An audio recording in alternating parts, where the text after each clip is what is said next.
And our scripture reading today is from the Gospel of Luke, chapter 13, verses 31 to 35.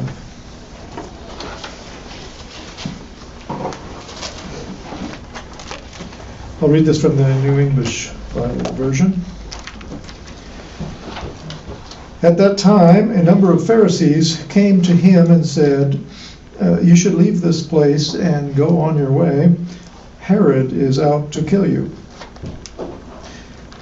He replied, "Go and tell that fox, listen, today and tomorrow I shall be casting out devils and working cures, and on the third day I will reach my goal. However, I must be on my way today and tomorrow and the next day, because it is unthinkable for a prophet to meet his death anywhere but in Jerusalem. O Jerusalem, Jerusalem, the city that murders the prophets and stones the messengers sent to her. How often have I longed to gather your children as a hen gathers her brood under her wings, but you would not let me. Look, look, there is your temple, forsaken by God. And I tell you, you shall never see me until the time comes when you say, 'Blessings on him who comes in the name of the Lord.'"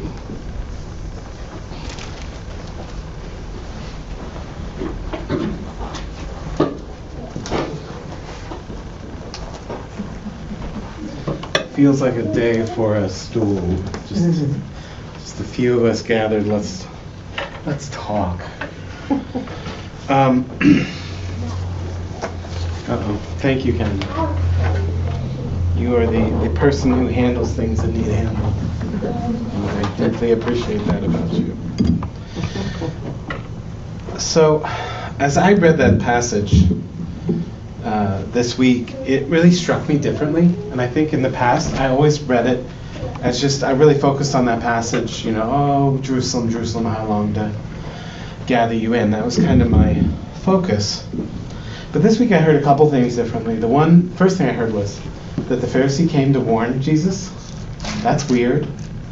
That's not how we normally think about those dirty, rotten Pharisees, right? Then I heard Jesus being really snarky in multiple ways, right? And his snark is it's more apparent to me as I don't know. I mean, I've always been a grumpy old man.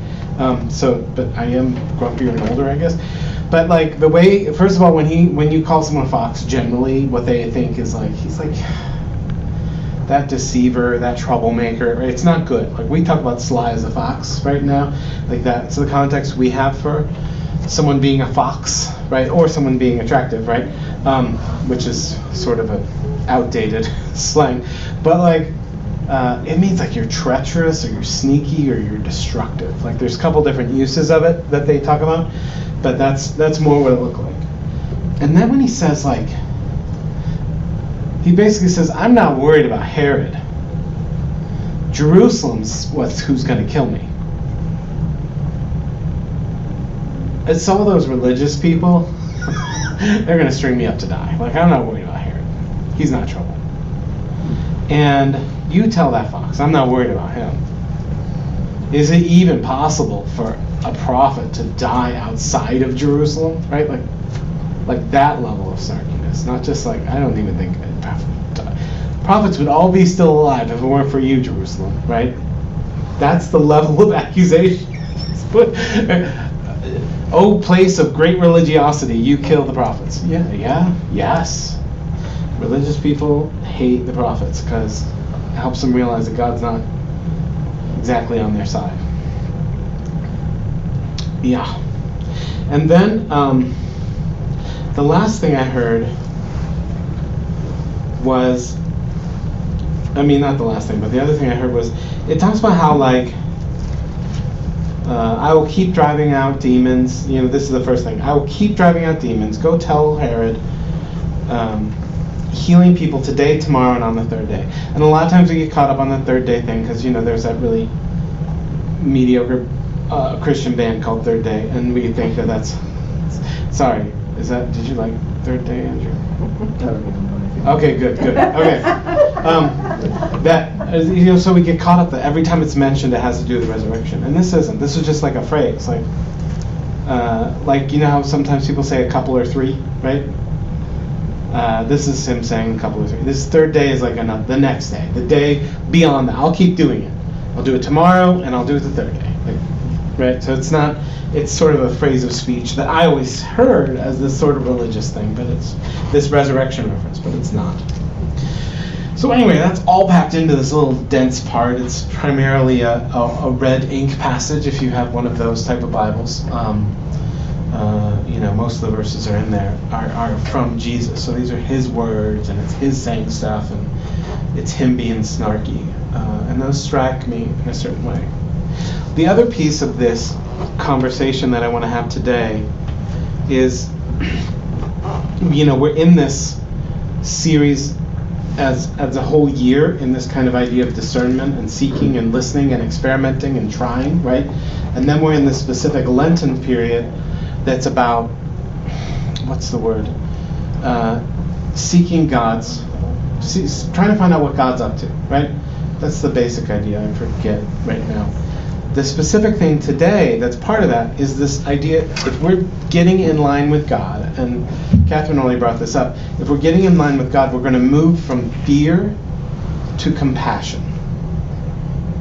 And a lot of times when we put stuff on a spectrum, sometimes we don't always realize that they're on the same spectrum, and we hear that and we go, fear and compassion being on this spectrum is kind of made me think, like, how does that work, right? What does that actually look like in our lives for fear and compassion to be on the spectrum, right? Maybe we think of fear and happiness or fear of joy, right? But fear and compassion, so it took me a minute to think about it. One of the things that we'll talk about next week is the idea that each week has sort of this spectrum that we're working on. And I always talk about how professionalism and inclusion are on a spectrum, right? If we are very professional, then people won't feel like they can. If our worship was very, very professional, right, and every time we never made mistakes, and the pianist was perfect and never had to start over a song and all that stuff, it would feel the people who weren't as good wouldn't feel comfortable participating. The professionalism would make it less inclusive, right? Speakers or whatever, then there's professionalism where at some churches, only paid staff are in front of the congregation, right? And there's other churches, and then the other side would be that Jasper would lead worship, right? The level of inclusion, and we're not necessarily opposed to that. Yeah, there you go, right? So this is this perspective, right? So let's talk about that. So to come back to the idea of fear and compassion on this continuum. And then when we lean into fear, we lose our compassion. And when we lean into compassion, we're disconnecting from fear.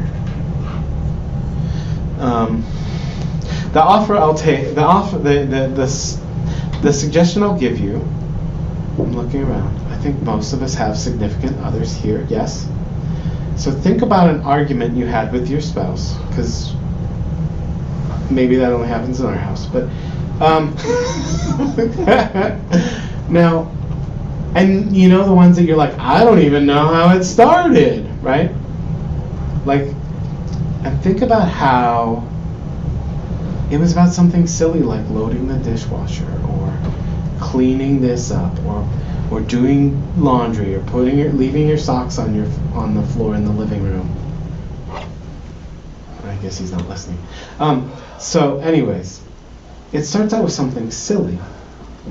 And there's also there's some underlying fear there, right? And we get into a space of defensiveness. So instead of me being able to hear Lauren's request to load the dishwasher differently as just a request to help partner and be better, right? I get into a place of fear, and I think, she thinks I don't do this well, right? She doesn't think I help with the house enough. She doesn't think, right? All these weird, when you fall into that fear, then you're defensive and you're like, oh, but I worked hard, but I tried to, it was going to wash fine, right? And all of a sudden we're listing off all our defenses for why we loaded the dishwasher in this way that is not approved, right? Not sanctioned. But there's those little things that happen because we're in a place of fear, because we're struggling with feeling like inadequate. So we move into this place of fear. But if we can get into compassion, it changes. Just even that simple argument with someone where we love deeply, right? A simple argument about something, whatever it is. Is this making sense? I'm seeing some eyes that are following everybody. The idea, like how fear can turn a simple request into an argument, because all of a sudden you're not doing it right, or what, I mean, we sometimes we go to dark places that they're going to leave me because I don't do this right? And that's what fear does. But in compassion, we say, oh, that must be annoying.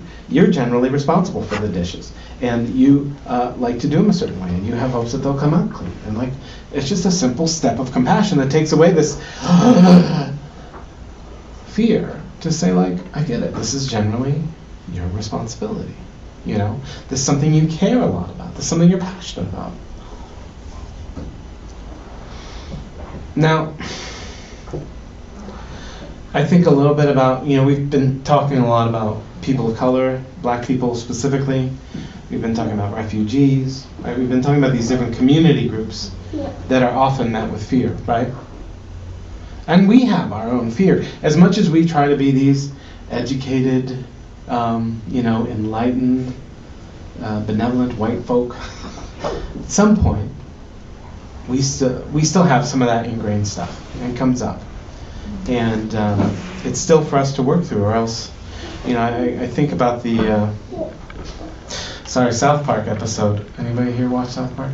Anybody? Okay.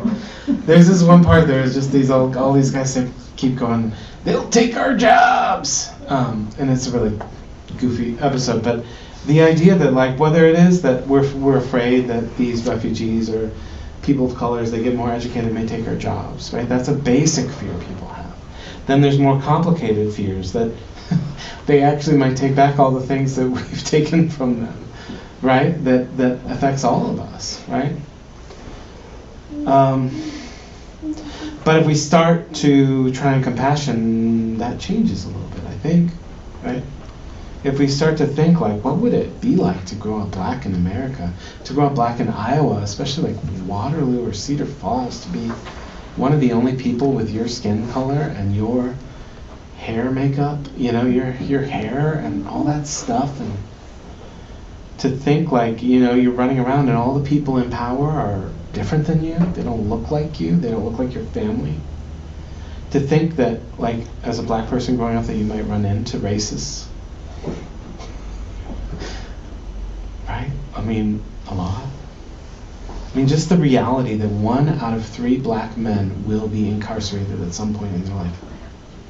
That's reality. To grow up in that reality, to have compassion for the reality that, like, getting locked up is really probable. Whether it's for something, something us white people laugh off, like, oh, I had some marijuana, ha ha ha ha ha, right? That means jail time. So, growing up Native, right? Growing up as a Native American, or something that half of our population here today can relate to, growing up as a woman. How do we men have compassion? You think about churches. That we were part of women growing up in a church that they're not allowed to lead. How many here did that? Right? I mean, that's changing, but there's still plenty of churches out there that women don't have, where half the population know they'll never be in the pulpit, for sure. How do we have compassion on all that? Can feeling compassion for that take away some of the fear, even the fear that we feel? Yeah. So I would comment about that when you talk about compassion and fear. I feel, when I was thinking about that, I feel like for me they go hand in hand. Like, I can be compassionate about something, but very scared. Uh-huh. And my fear is more like, say, my job. I am passionate about my job, but I'm afraid that, do I know enough? Do I know what to do? Or I'm compassionate about advocating for the African American, but number one, I don't know what to say. Right. if I say something, what backlash will come? You know, it's more like running side by side, kind Yeah. of, and maybe more my own fears. I want to do something, but I don't know what to do. And then if I do something, what's going to happen? Yeah. So part of the fear is for reaching out. Yeah. Yeah. Yeah. I think we should fiddle with that later. We should kind of tease that out, because is it a different type of fear that we do, right, when we're actually doing it? Because I'm thinking about, like, you know, my conversation with my spouse specifically, right? Arguments like how compassion and fear sort of, if I can bring compassion, it changes the dynamic of the relationship. If I bring fear, it changes. So for me, it's more about how do we go out and actively do things. And if we're sort of caught up in the fear, the compassion will show through. So even when we are working, even when we want to have compassion, if we're too afraid, that's what's going to come through. And I think anybody who's like kind of, sorry, Jasper's doing Singing in the Rain right now, and Lauren's trying to make sure her eyes don't get poked out. That's why I'm laughing. So if we think about even when you talk about working with animals, right? Your underlying feelings come out. So if we have fear and we come into a conversation with another person, it's there even if we're trying to have compassion. The fear's still there. So anyway, sorry. Now, yeah.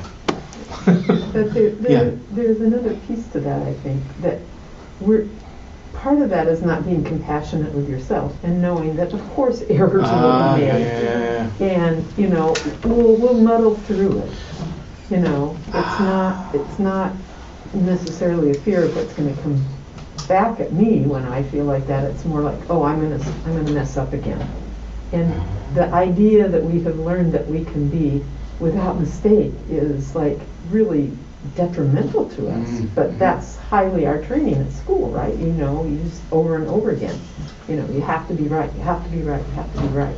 To me, in my head, that's part of white supremacy. Just that inoculation of needing to be right. Or, yes, you are right because you're right. Wow. And so I wonder if that, I mean, I think that is a really interesting idea of them running side by side. Uh-huh. And I just wonder if it's the lack of self-compassion that takes you to that kind of place. I don't know. I'm totally seeing this idea that the spectrum runs for how we treat others and how we treat self, right? And I think that may be what's going on, is you're trying to have compassion for others, but you're running into self-fear. I don't know. It's not that it's going to be fixed. So when I say that, I don't want it to be fixed. I don't want to say, like, here's the answer, there you go, Emily. It's not fixable. Okay, we're done, let's move on. Yeah, it's not Right. fixable. Right, but really understanding this reality that the fear is going to creep into, we may be able to have less fear of the other, but still have fear for ourselves, right? Thank you. Catherine keeps bringing up the idea of self-compassion, which is really essential for this idea of transformation, for the idea of doing something different. We have to be able to make a mistake and not have it work out, and have a conversation with someone who's other than us, and have it go sideways, because we're trying to do something different. If we're afraid that we have to do it perfect, we'll never have a meaningful conversation, I think. Right. I think people misconstruct compassion as, oh, well, you'll always have to be kind and always. Yeah. That's not what compassion is. It's more about understanding. You know, you're a human being. You know, yeah, there are going to be mess-ups, but it's not the end of the world, and you still can be a good person and mess up. The other thing, and this kind of is part of what I wanted to talk about too, is as you look at different generations of teachers, especially as we deal with different generations of teachers for Eli, right? The older generation of teachers was taught to maintain power and control and domination, right? Keep that class locked down. Don't let, right? There's a Simpsons episode where Willie's like, I told you not, groundskeeper Willie says, I told you not to put out the colored chalk. You know, it's going to create chaos. because this idea that like you have to lock it down, right? And that's predominant, and that's part of this fear mentality, right? We have to maintain, when we get into a place with our children where we feel like we have to keep them under wraps, keep them in control, they're doing things I don't want them to do, right? It can really, we lose compassion for the kid, and we also lose compassion for self because I'm not controlling these children the way my parents controlled me, you know, like, yeah, I know this is a deep topic, and I did it last week too, so hopefully the blank stares are things that means people are kind of processing this. Well, I mean, it goes back to that root belief that people are bad. Oh yeah. Which We've talked about that in Sunday in the Bible study, right? When we're talking about the flood, and that one's harsh. Where it's like God is determined that all people are evil in every way and all their things. Like that's, I don't know. That's a passage we wrestled with. We're like, that's heavy. God just thinks we're awful, and we realize that's part of like a lot of fundamentalist churches are like, people are awful. How do we control them? Right? Yeah. Make rules. Tell them if they don't follow the rules, they don't get into heaven. Boom. Done. We got our control. And I think compassion, control and fear kind of live together, right? And compassion really forces a letting go of control. Yeah, right? I don't know, but I think there are cultures that don't have that as a basic belief. Actually, the contention would be that, does somebody have?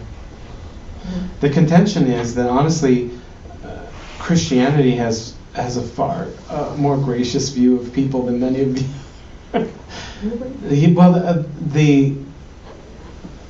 it depends. There's a lot of the creation myths in the ancient Near East, which is where Christianity and Judaism and Islam grew up, is that they were based on these ideas that like the earth was born because two gods were fighting,